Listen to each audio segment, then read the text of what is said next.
Good day, viewers. So today I'm going to talk about Residential Tenancy and Rooming Accommodation Act 2008.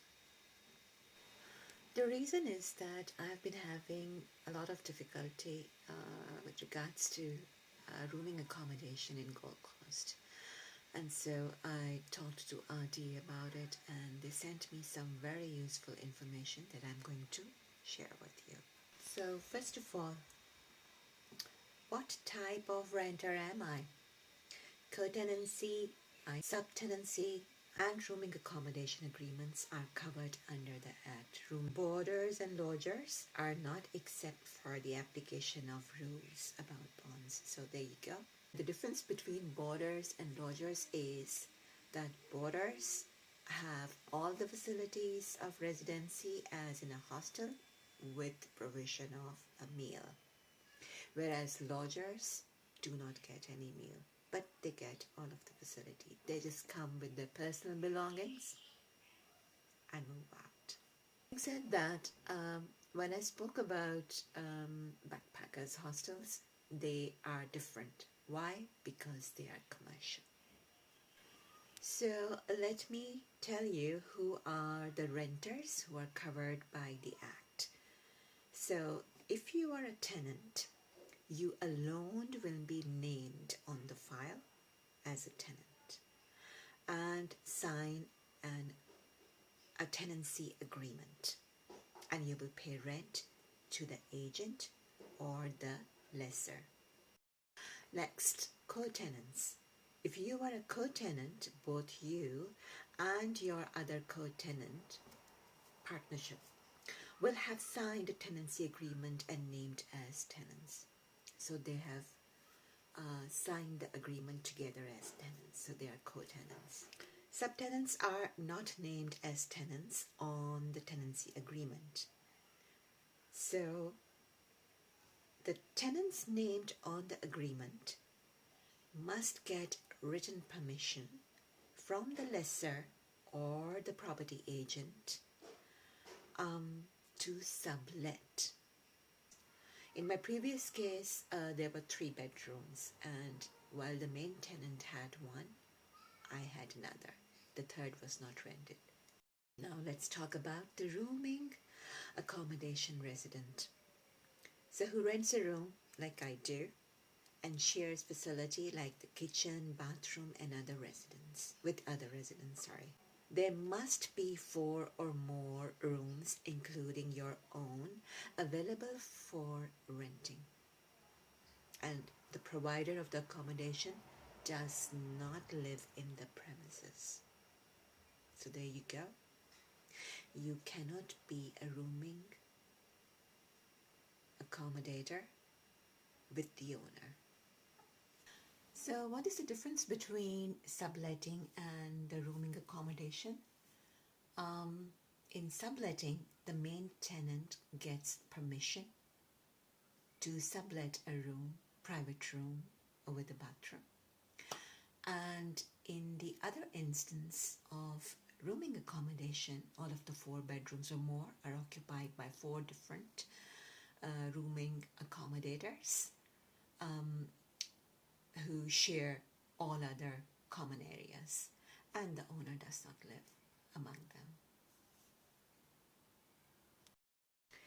So the provider of the rooming accommodation is required to put the rooming agreement in writing using RTA Form 18. RTA stands for Residential Tenancy Authority. Even if the rooming accommodation agreement is not in writing, it is verbal, it will still hold fast. And remember, the rules are always decided first. Anyone introducing rules later are not valid, because I just had an experience, unpleasant experience, and discovered it, that whatever is decided before moving into the renting accommodation rests as final. Interestingly, there is another term called student accommodation. So the Act defines if you are if you rent a room in a student-built accommodation, you are likely to be a resident, even if it is with the owner of the property. However, if you rent a room on a campus of the university, then this act does not apply. Which act? It is the Act of Residential Tenancy, Rooming Accommodation Act, 2008. Remember, this act provides protection to rooming accommodation as well as to the tenants. So you can always speak to RTA hotline, and you can also take your conflict to QCAT. Now, who are the renters not covered by the act, this act? A boarder or a lodger. So you will be a lodger if you rent a room only from someone who lives in the property and there is less than 4 rooms available for rent. Now, rules in the act about bonds apply, and your bond must be lodged with the RTA. Please remember that. So if you are boarder renting a room or a lodger receiving a room and services like meals, it is even more important to set out the terms of your accommodation in writing, because the legal rules which will apply depend on the circumstances. When it comes to giving a notice, whether it's sublet, it's subletting a private room with bathroom, or whether it's rooming accommodation, the provider is supposed to give a 30 days notice, and you can check that out on RTA's website. Just Google RTA Form 12. It is for the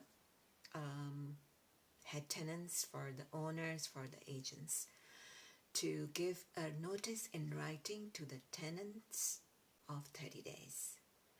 And if a rooming accommodator or sublet tenant wishes to give a notice, please head to Form R13, where the minimum is a week and the maximum is 2 weeks for the tenant to give the notice to the head tenant or to the agent or to the owner.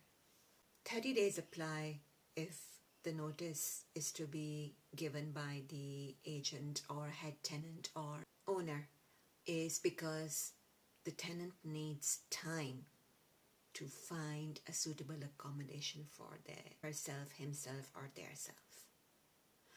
But if they have found a suitable accommodation, they just need to give 1 week or 2 weeks notice to the head tenant, agent, or the owner. For more information, please do not hesitate to check out this Share Housing, Your Legal Status 2016 PDF file, and you can find it on RTA website, the Residential Tenancy Authority.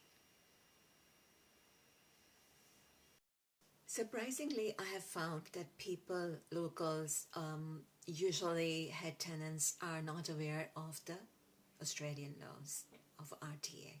The owners or agents, head tenants, need to be aware of the protections provided by RTA to the tenants.